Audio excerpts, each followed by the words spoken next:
Добро вечер во отвореното студио на Еден телевизија.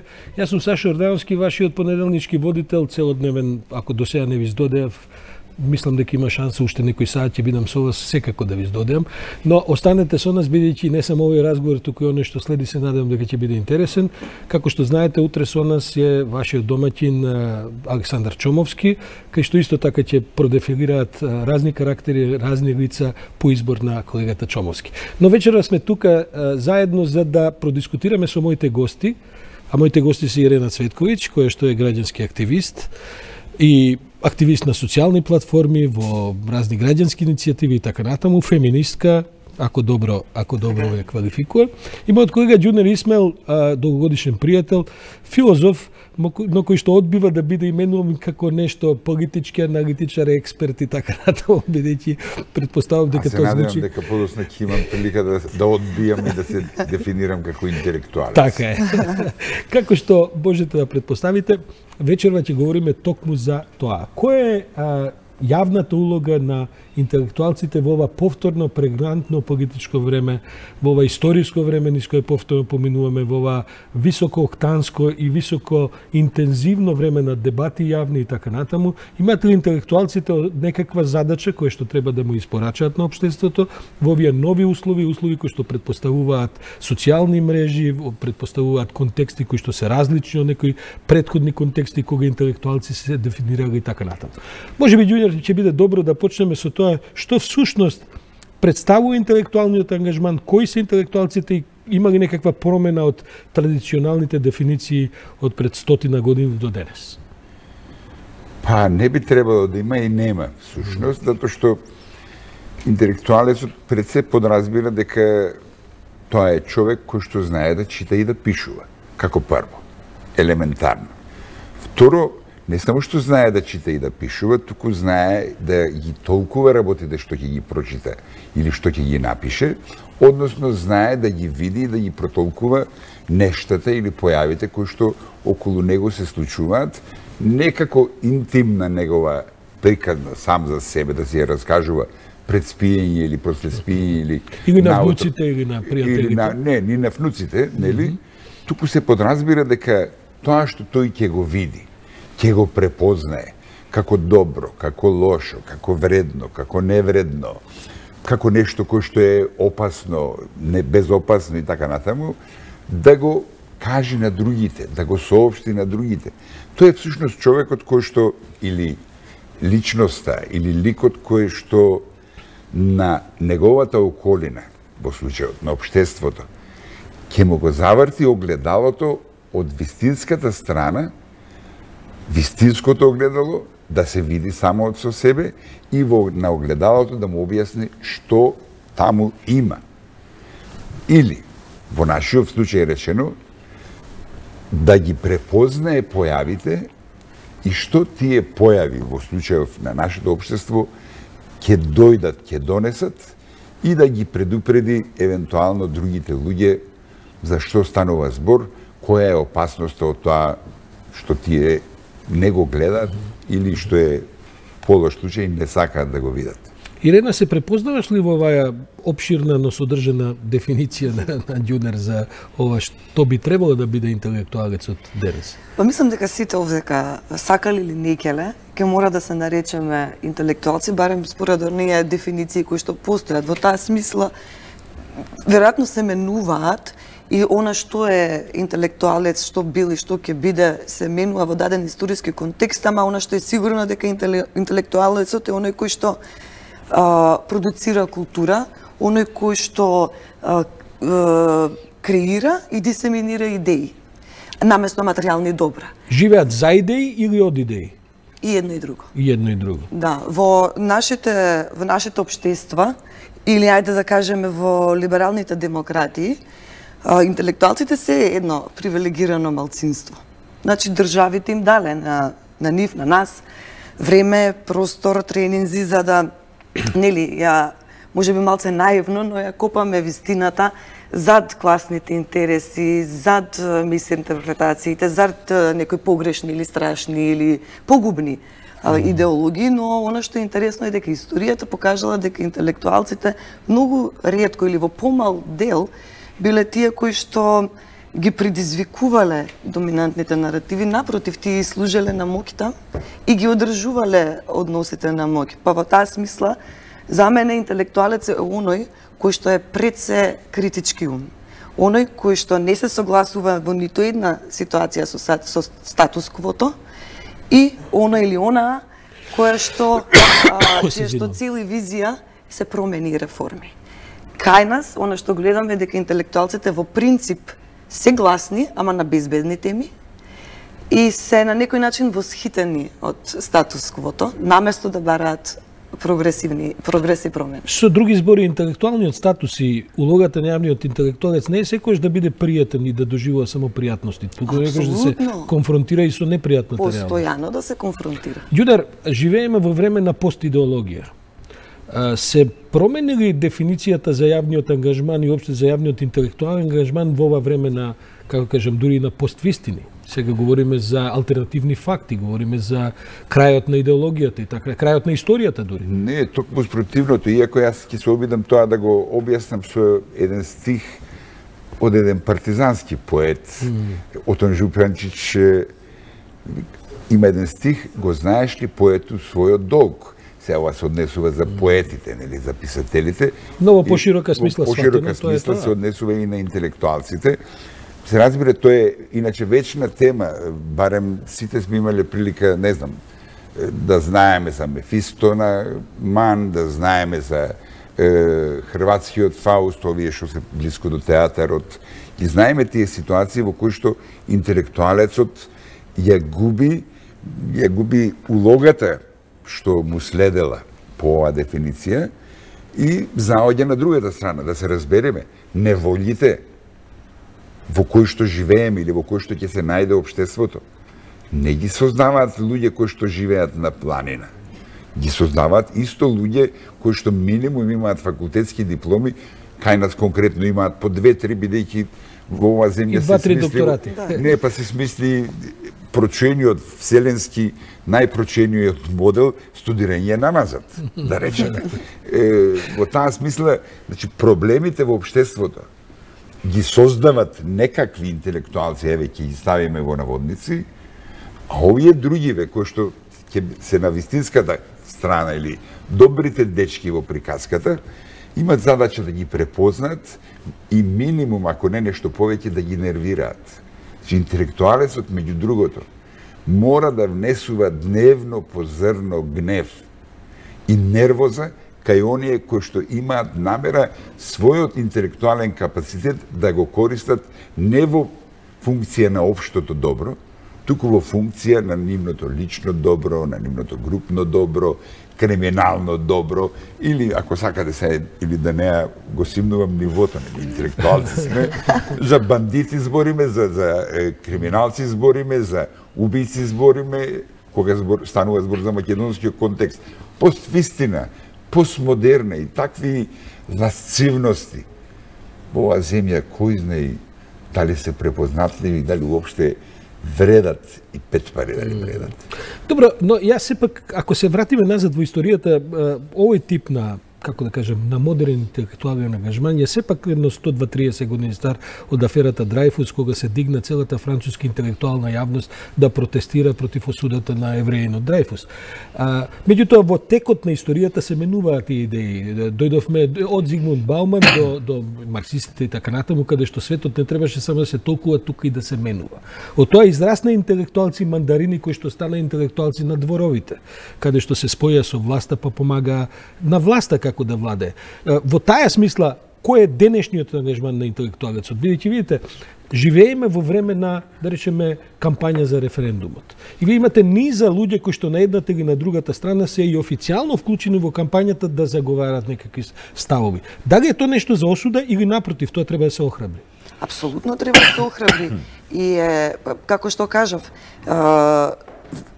генерално интелектуалците кај нас се бават со две теми, тоа е нацијата и државата. Јас разбирам колку ова прашање е важно и разбирам зошто интелектуалците зборуваат за ова прашање, ама интелектуалците никогаш вака здружно не застанале зад заштита на сиромашните, на обесправените, на маргинализираните. Дебата треба да постои и кажувам, за мене интелектуалец е оној кој што верува и работи во име на општествен прогрес и реформи. Сите оние кои што се заглавени во идејата на нацијата, традицијата и слично, кои што се обидуваат да го задржат статус квото, иако свесни сме дека ова статус кво не одговара на најголемиот дел од луѓето кои живеат во нашата држава, за мене е проблематично и да се наречат интелектуалци. Тогаш значи ли тоа дека интелектуалецот пред се треба го менува статус квото?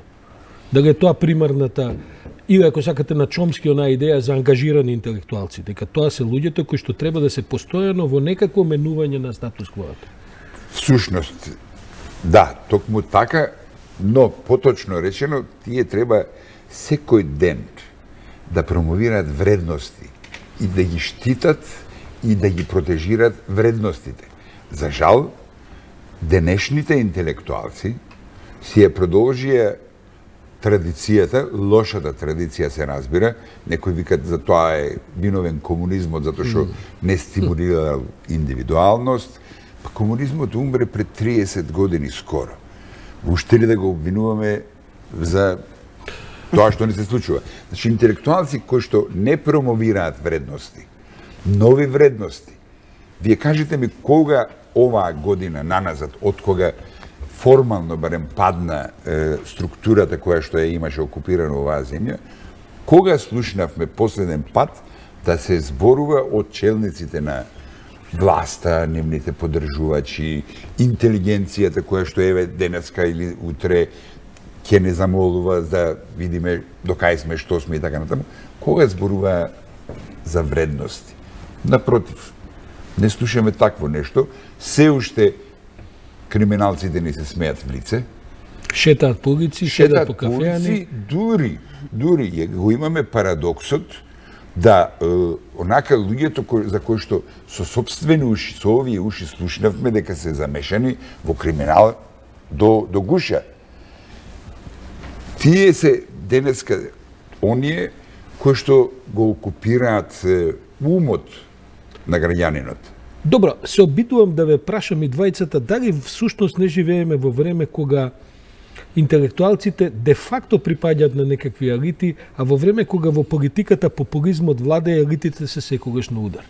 И дали е воопшто возможно денеска во оваа традиционална смисла за која вие заговарате и Ѓунер и Ирена, дали воопшто возможно некаков ангажман кој ќе подразбира овој тип на менување на стварноста. Бидејќи реално после неолиберализмот, и тоа не е само Македонија, парите владеат. И како да кажам, значи гласот на поетот во етерот се губи во однос на гласот на една селебрити која што да речеме денеска си го сликала на селфи задниот дел од телото и која што е тема на денот. Кардашианизација. Па на пример, дали тоа кардашинизирање на нивото на општеството дозволува простор за интелектуален ангажман. И луѓето едноставно може да дигаат раци и викаат види, со ова ја не може да се справам. Искрено мене толку и не ме плаши влијанието на популарната култура и она што популарната култура како тема го носи. За мене тоа е апсолутно легитимен интелектуален ангажман да се бавите со популарната култура. Мене повеќе ме плашат овие елитисти од Уки, Ману и слично, кои што не се бавеа дури ни со Ким Кардашијан, туку се бават со сами себе и со нивната вечна функција и улога, нели, одржување на или поддржување на односите на моќ, онакви какви што се, без никаква интенција за трансформација на овие хиерархии на моќта, па дури имаме ситуација во која што врвни професори, писатели и слично денеска пишуваат книги за најозлогласени олигарси.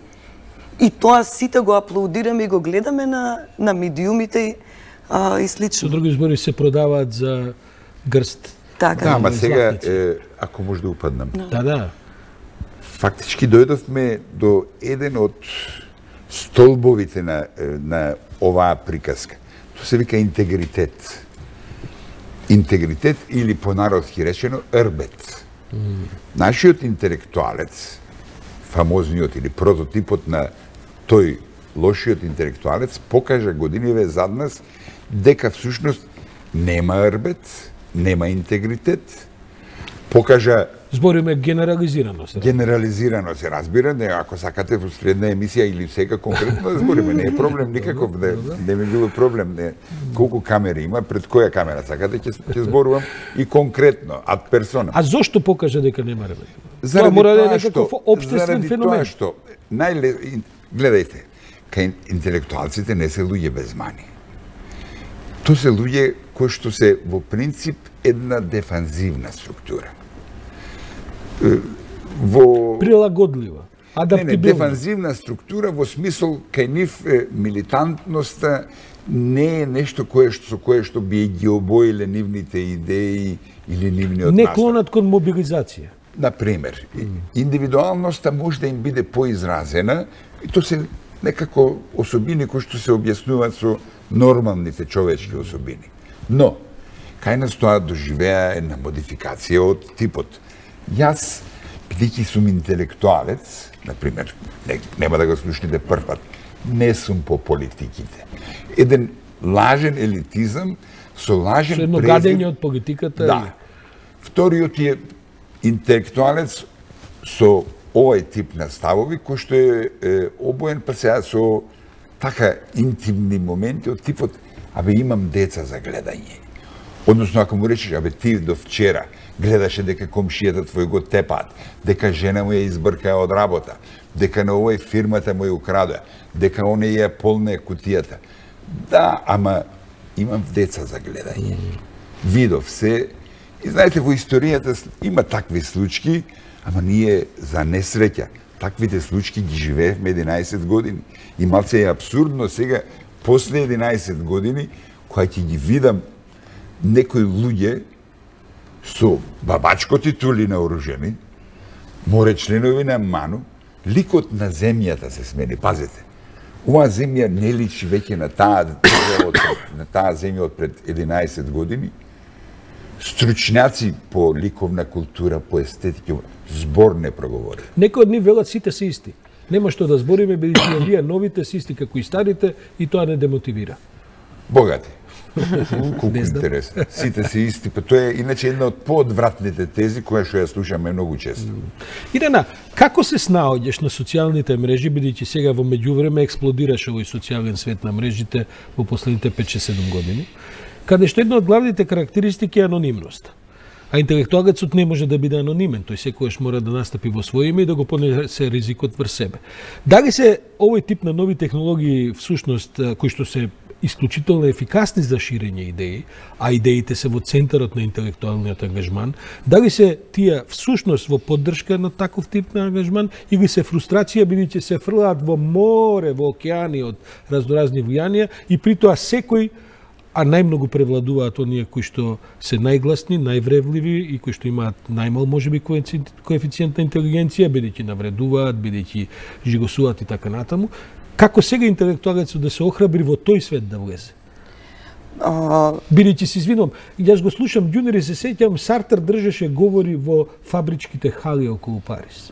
Во онија времиња, бидејќи тогаш требаше интелектуалецот да менува стварноста, да им објасни да работниците како треба и тие да се ангажираат. Денеска живееме по инаква стварност и веројатно она што некогаш била работничка сила, денеска има сосема поинаку изгледа. Од секојаш сум била во голема поддршка кон новите медиуми и социјалните мрежи. На крајот на краиштата јас сум почнала своите ставови да ги пишувам на блог, кој што бил апсолутно анонимен за разлика од сега каде што барем имаме име, презиме и некоја слика и неверојатно сум уживала во таа слобода на еден простор, виртуелен простор во кој што илјадници луѓе сме разменувале мислења и дебати за нешто. Но зошто кај анонимноста често се поврзува со тој тип, ако сум анонимен, со тој тип на однесување, ако сум анонимен, можам да навредувам или можам да бидам дел од какафонијата. Бидејќи нема последици. Затоа што нема последици, ама и затоа што ќе се надоврзам ова што го збореше Ѓунер. Ние имаме и такво општество кое што ги учи овие интелектуалци, тие не се глупави луѓе секако, дека срамо дека немаш рбет е нешто што трае 3 дена. Но кога немаш рбет, имаш и како исчистен пат за развој на сопствената кариера. Ние денеска гледаме луѓе кои што се на пиедестали кои што влакно не им фали, а 11 години или молчали или поддржувале некој кој што угнетувал. На крајот јас исто морав преку личен пример да научам дека кога ќе се спротивставиш или кога ќе зборуваш критички кон авторитети, има последици тоа. Јас бев избркана од факултетот, изгубив работно место, затоа што критикував учебник кој што е напишан од професорка на истиот факултет. Знаете што се случи? Јас бев дел од судски процес, за среќа ослободителна пресуда, од која што од мене се бараше 30.000 евра од универзитетската професорка. Денес заради навреда, навреда и клевета, да. Денес истата професорка Анета Раковска или пред неколку години стана раководител на катедра, што значи напредува во својата кариера. Так. И во таа смисла ние ги охрабруваме или градиме општество на конформисти, чишто интелектуален ангажман е само да се приклони кон во моментот владеачката структура. Има разлика меѓу ВМРО и СДСМ, Ѓунер? Ти е познато ти си бивши министер за култура, еден од основачите на Социјалдемократскиот сојуз, долги години си бил во самата директна политика, но долги години си во неа. Те прашам со една дистанца и политичка и искуствена. Има ли разлика помеѓу ВМРО и СДСМ во тоа како владеат во оваа смисла, во односот кон интелектуалците и употребата, злоупотребата, просторот што им го даваат и така натаму?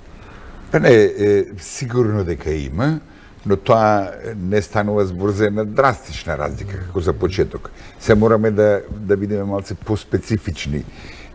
Прво станува збор сепак за различни социјални структури, за различна предисторија на нивното настанување и понатамошно работење. Ново принцип, доминантните белези, барем историски гледано 27 години наназад или 30, како веќе иди, се едно, не прави прилично несреќни заради тоа што е возможно да се стави знак на равенство помеѓу овие две политички групации, што е несреќа за едно општество, да се разбереме. Знаете, јас можам да ја разберам идеолошката разлика левица-десница, но таа кај нас е прилично чудна, затоа што и едната и другата партија всушност не мафтаат со тврди идеолошки ставови, па да имаме работа со, не знам, класична десница, класична левица, па да ги класифицираме. Вака да зборувам за нивните разлики можам долго, но не можам да зборувам долго за тоа дека се исти. Не се исти, но не се ни многу различни. Добро, во многу елементи. Бидејќи ми се чини дека со доаѓањето на Груевски пред 10 години на власт, една цел од неговиот проект, кој што беше сепак еден социоинженерски проект, беше да се постигне, да се воспостави една нова интелектуална елита во општеството, како што се обидува нова олигархија во бизнисот да направат, нови некакви, што ја знам, од спорт до партии, до движење и така натаму. Во тој напор да се направи нова интелектуална, тие секако мислеа дека Македонија заглавена во посткомунистичките социјалдемократски елити и дека со такви елити не може да се оди напред и така натаму, плюс една конзервативен пробив на идеи, некои истакнати интелектуалци застанаа во креирањето на тие идеи и така натаму. Дали како општествен процес тоа не треба да се свати и да се, како кажам, не да се оправда, туку како нивна амбиција за некакво отварање на просторот можеби да се земе предвид за дискусија? Мислам дека владењето на ВМРО ДПМН беше силно одбележено од еден антиинтелектуализам. А просто не може да постои држава и државотворна политика без учество. Тој клучната компонента на политичкото лидерство е случање, нели, и консултирање на интелектуалците. Во таа смисла интелектуалците треба да ги нудат своите анализи на политичките лидери и тие да добро, они ќе речат вака. Добро, одлично, интелектуалците треба ги нудат своите. Ние направивме 22 универзитети со 22 правни факултети. Еве што повеќе интелектуалци да нудат анализи. Во ние на нормална држава тие факултети нема ни за средна школа да поминат, извинете. Сега тука доаѓаме на претходното прашање. Дојде ВМРО, како дојде и така натаму. Задачата која беше на партијата или на луѓето кои што го представуваа СДСМ, а зборуваме за интелектуалци, да го препознаат процесот. Тој е писмениот кој што знае да чита и да пишува, да земи да прелиста неколку книги од историја на идеите, историја на процесите, ако не читал, нели, а би требало, барем според титулите што ги имаа луѓето, да го препознаат процесот, бидејќи десницата е еден чуден феномен во историјата, не кажувам ништо ново, но кажувам просто аксиоми.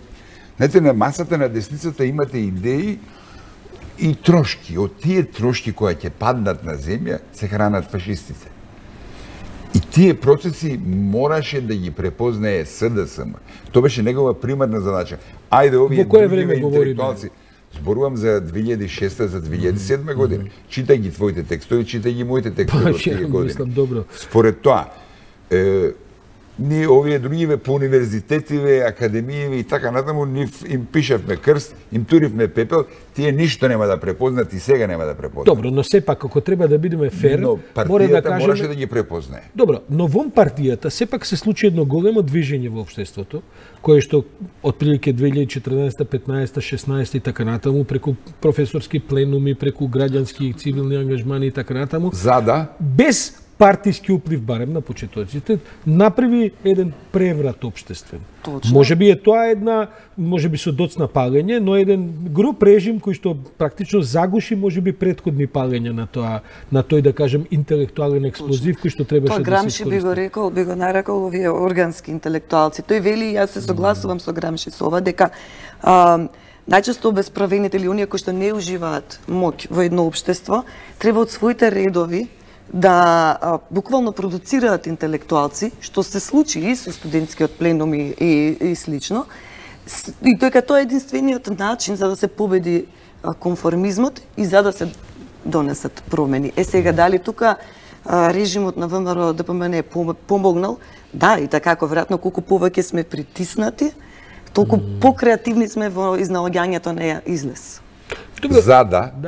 За да денеска ова доба на, ќе бидам малце посмел, ќе го употребам зборот реставрација, одредена или реставрација на одредени појави или континуитет на одредени појави, имате не така бегло, туку на доминантна скоро теза во која што, нели, шарената револуција, во која што обединето како резултанта ги ставам сите овие иницијативи, студентски, професорски пленови, иницијативи на невладини организации, слободни граѓани, адхок иницијативи и така натаму, да она биде изложувана на подсмев на кој што се разбира најкреативни се пак интелектуалците, оние со подпонаводниците, и луѓето кои што, нели, од завист, од ова е бедна и сиромашна држава, завидливоста е една од карактеристиките. Значи, да не тоа, да не го заборавим. Да. Шарената револуција испаѓа дека сега била некаква чудна, необична, ако не и лоша појава во континуитетот. За жал. Историјата ги јаде своите деца, како беше тоа? Не, револуцијата ги јаде своите деца, но тоа се друго, за Робеспиер и за другите станува збор. Дали интелектуалецот треба да заземе страна? Бидејќи еве денеска да речеме сум критикуван на социјалните мрежи, бидејќи ме препознаваат како поддржувач на референдумската идеја. И после влегуваат, брат му ова, он ова, се знае, он било секој што и емисија доби да води, да ЕДТВ и така натаму. Значи, дали треба да се биде, бидејќи се води таа дебата сегде, земете го да речеме Брекзит. Отидоа до едно, земете денеска модерна Америка, каде што, нели, дали тоа значи дека неопходно мора во се да се балансира, или што би рекле, дури кај нас употребено, дека и на евреите, на Хитлер треба да им се дае по едно столче на масата за да ги бранат своите тези. Тоа има, ги спомнав јакобинците. Обмилената израка на Робеспиер е со непријателите на слободата. Не може да се разговара за слободата. Како што ти е јасно, јас не седам во секое студио со секого. Така. Не разговарам со капото во логорот. Но дали тоа значи, Ирена, дека ние ја делиме јавноста? Оваа телевизија и мене ќе ме гледаат гледачи и вас кои што сакаат да не гледаат, но има други телевизии кои што викаат друг тип на гости со други водители кои што си ги гледаат нивната публика. И на тој начин нема начин како да се спои таа поделба на две практично општества. Не, мислам дека тоа состем очекувано, не тоа е пример само во Македонија, тоа е светот во кој што живееме, дека публиката, ние како публика си бараме веројатно медиум кој што го говори нашиот јазик или нашите ставови. Сите истражувања покажуваат дека луѓето одат на медиуми, особено социјални, каде што можат своите претходни стави да ги потврдат, а не да трагаат по нови вести. Тоа е затоа што и денеска, па ќе кажам, многу ретко се случат луѓето критички да се преиспитуваат дури и сопствените ставови. Па во таа смисла дебата е секогаш потребна. И прашањето за или против референдум е апсолутно легитимно прашање, тоа е апсолутно легитимна дебата. Јас сум седнала и сум ги изгледала и двете страни, затоа што сакам да донесам на 30 септември сопствена информирана одлука. Ема тоа е задача не само на медиумите. Тоа е задача на културата, тоа е задача на образованието, тоа е задача на секој сегмент од општественото живење. Да има постојано дебата за важни прашања, за да секој човек на крајот носи информирани одлуки за себе и за светот во кој што живее. Тоа е суштината на демократијата. Се подразбира дека и лидерите треба да имаат, како да кажам, јасни одлуки. Се обидувам да го проблематизирам ставот на Мицковски, ако ми биде дозволено. Дали од него треба да се, бидејќи тој потпаѓа под квалификацијата на интелектуалец. Човекот е универзитетски професор и така натаму, секако веројатно добар во својата професија. Дали тој треба да има јасен став или е сепак тоа компромис со некакви партиско-политички интереси? Не само што треба да има. Тој се разбира има неколку задачи, ако веќе се дефинира или се само дефинира како интелектуалец, он има неколку задачи. Прво да погледне наназад, да види што било, да види каде сме денес и каде треба да одиме. И ако има некакви недоумици кај луѓето кои што тој застанува да ги води, односно еве се видов вчера дури ги да клечи, има задача да им објасни. Тој е тој писмениот кој што знае да чита и да пишува, ово знае очигледно и задачи да решава, бидејќи е техничката интелигенција, да го препознае процесот, да ги препознае историските потреби на поднебјево, односно на општествово, односно на државата и соодветно да настави. Вака, со став не моје ни твое, за жал, мислам дека ги заслужува наводниците во тоа интелектуалец, ако не нешто повеќе. Дали е Зоран Заев интелектуалец? За мене и Мицковски и Заев се политички лидери, едниот е премиер, другиот е лидер на најголема опозицијска политичка партија, имаат апсолутно одговорност да заземав став за ова прашање. Но исто така, она што е болно за ова општество е тоа што можеби на оваа тема и ќе заземат став. Но на серија други теми и проблеми кои што се реални проблеми на овој народ, верувајте, здравството е поголем проблем, реален проблем на еден човек во Македонија отколку името на државата. На тие теми сакам да видам интелектуалците и политичките лидери да заземат став. Ирена, нема да се налутиш ако завршиме со Ѓунра со кога и почнавме, сепак тој најмудриот овдека на оваа маса. Затоа што имам најбела коса и брада. Ѓудер, каде оди оваа наша приказна? Интелектуалците ги чекаат посветли денови или напротив ќе продолжиме во некој правец? За жал, интелектуалците се повеќе и повеќе ќе тонат во овај свет афористичен на собран во Твитер порака од 180 знаци. Тој како прво, а како второ, нели, како книгите, како Гутенберг е прогласен одамна за мртов, мислам дека ќе почнат да тонат во удобноста на незнаењето. За жал.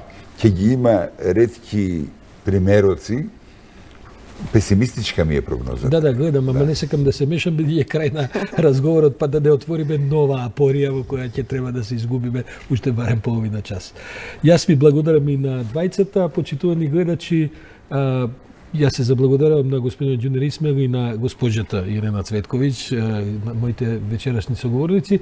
Ќе ни требаат неколку минути за да смениме поставата во студиото, бидејќи следниот мој соговорник ќе биде судиката на Врховниот суд Лидија